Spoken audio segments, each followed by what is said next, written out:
ओम नमो भगवते वासुदेवाय नमः। स्वागत है आप सभी का मेरे यूट्यूब चैनल पर। मैं हरिओम शर्मा ज्येष्ठ मास में सुनने वाली कथा का वर्णन करता हूँ। ज्येष्ठ मास में प्रतिदिन इन कथाओं का श्रवण करना चाहिए। इसके सुनने से हमारी सभी मनोकामनाएं पूरी हो जाती हैं। देवऋषि नारद जी कहते हैं कि हे राजन, ज्येष्ठ मास में सूर्यदेव की पूजा करने का विशेष महत्व है। इसलिए ज्येष्ठ मास में सूर्य की श्रेष्ठता के कारण इस महीने को ज्येष्ठ मास कहा जाता है। इन दिनों सर्वाधिक बड़े दिन होते हैं। इस माह में जो व्यक्ति सूर्यदेव की और भगवान विष्णु की और भगवान शिव की आराधना करते हैं, उनके सभी मनोरथ पूरे हो जाते हैं। शास्त्रों में इसी माह में जलदान का विशेष महत्व कहा गया है। ज्येष्ठ के महीने में भगवान श्री राम से हनुमान जी की मुलाकात हुई थी, जिसके चलते ये इस माह के जितने भी मंगलवार आते हैं उनमें हनुमान जी की पूजा का विशेष महत्व होता है। इस माह का स्वामी मंगल है, इसलिए इस माह में मंगल का दान करना बेहद ही शुभ है। मंगल से संबंधित वस्तुओं का दान करना चाहिए। सूर्यदेव की पूजा करने का सबसे बड़ा महत्व है। पूजन में शुद्धता का व सात्विकता का विशेष महत्व होता है। इस दिन प्रातःकाल स्नान ध्यान से निवृत्त हो भगवान का स्मरण करते हुए भक्त व्रत एवं उपवास का पालन करते हुए भगवान का पूजन करते हैं। इस महीने में प्रतिदिन सूर्यदेव की आराधना और भगवान विष्णु की आराधना करने का विशेष महत्व है। नित्य कर्म से निवृत्त होने के बाद अपने इष्ट देव या जिसकी भी पूजा कर रहे हैं उन देव या सूर्यदेव के चित्र को लाल या पीला कपड़ा बिछाकर एक पटली पर मूर्ति स्थापित करें। फिर भगवान सूर्यदेव से प्रार्थना करें। पूजन में सूर्यदेव के सामने धूप दीप अवश्य जलाना चाहिए। देवताओं के लिए धूप दीप दिखाना चाहिए। फिर उनके मस्तक पर टीका लगाएं, चावल छोड़ें, साथ ही उन्हें अर्घ्य भी देना चाहिए। पूजा करने के बाद भगवान से प्रार्थना करें कि प्रभु आप हमारी पूजा को स्वीकार करें। हे राजन, इस महीने में 3 पूजाएं मेन होती हैं। सर्वप्रथम प्रातःकाल सूर्योदय से पूर्व शुद्ध होकर स्नान करें। तत्पश्चात उदित होते हुए सूर्य के समक्ष आसन लगाएं। आसन पर खड़े होकर तांबे के पात्र में पवित्र जल भरें। उसी जल में मिश्री भी मिलाएं। कहा जाता है कि सूर्य को मीठा जल चढ़ाने से सभी प्रकार के मनोरथ पूरे हो जाते हैं। जैसे ही पूर्व दिशा में सूर्य गमन से पहले नारंगी किरणें स्फुटित होती दिखाई दें, आप दोनों हाथों से तांबे के पात्र को पकड़कर इस तरह जल चढ़ाएं कि सूर्य जल चढ़ाती धारा से दिखाई दे, यानी जो आप जल चढ़ा रहे जल गिरते हुए इस धारा से सूर्यदेव दिखाई दें। प्रातःकाल सूर्य कोमल होता है, उसे सीधे देखने से आंखों की ज्योति बढ़ती है। सूर्य को जल धीमे धीमे इस तरह चढ़ाएं कि जलधारा आसन पर आ कर ना गिरे और किसी पात्र में गिरनी चाहिए। जमीन पर जलधारा गिरने से जल में समाहित सूर्य ऊर्जा धरती में चली जाती है और सूर्य अर्घ का संपूर्ण लाभ आप नहीं पा सकते।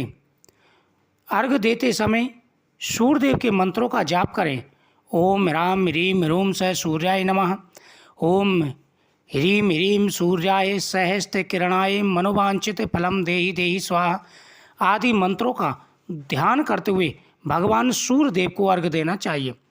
भगवान सूर्यदेव को अर्घ देने के बाद में फिर आप सूर्यदेव को नमस्कार करें। फिर आपको भगवान विष्णु का पूजन करना चाहिए। सबसे पहले लड्डू गोपाल जी की मूर्ति को स्नान कराएं।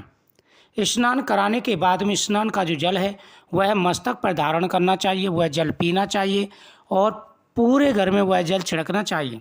उसके बाद में भगवान के सामने तुलसी पत्र अर्पण करें।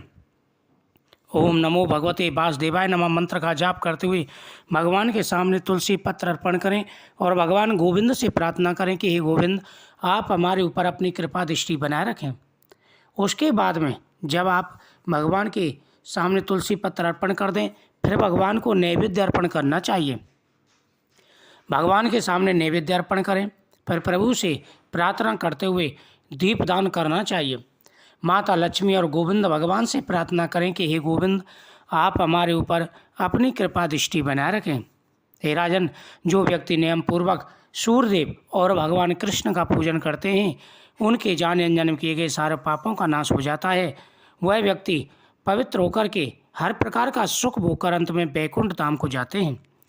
भगवान के सामने ओम नमो भगवते वासुदेवाय नमः मंत्र का जाप करते हुए आप हवन भी कर सकते हैं। भगवान के कथाओं का गुणगान करें। जो व्यक्ति इस प्रकार से भगवान की पूजा करते हैं उनके जीवन में आ रहे सारे कष्ट दूर हो जाते हैं। उसके बाद में भगवान शिव का पूजन करना चाहिए। भगवान का अभिषेक करें। गाय के दूध से भगवान शिव का अभिषेक करते समय ओम नमः शिवाय, ओम तत्पुरुषाय विद्महे महादेवाय धीमहि तन्नो रुद्रो प्रचोदयात् आदि मंत्रों का जाप करते हुए भगवान शिव जी का आह्वान करें, उनका ध्यान करें। उसके बाद में शुद्ध जल से भगवान को स्नान कराएं। फिर भगवान को बेलपत्र, समी पत्र और शहद का भोग लगाएं। भगवान को नैवेद्य अर्पण करें।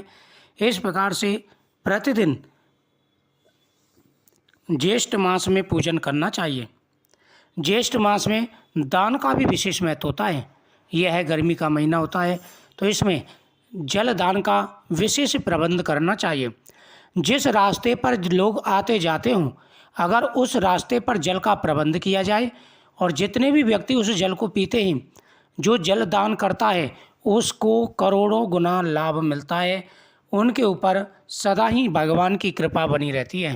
हे राजन, जल दान वैशाख और जेठ के महीने में बेहद ही शुभ माना जाता है। सबसे बड़ा दान होता है जल दान का, उसके बाद होता है छाया दान का। रास्ते में छाया के लिए वृक्ष लगवाने चाहिए तथा रास्ते में ऐसी व्यवस्था करें जो व्यक्ति जाते आते हों वह उस छाया में बैठ कर के आराम करें और उनके मन से जो दुआ निकले उसका विशेष महत्व होता है। उनका आशीर्वाद बहुत लाभ देता है। छायादान के साथ साथ वह वहाँ पर जल की व्यवस्था करें। साथ ही संभव हो सके तो अन्नदान भी करना चाहिए। अन्नदान से देवता, मनुष्य और पितृ सभी तृप्त होते हैं।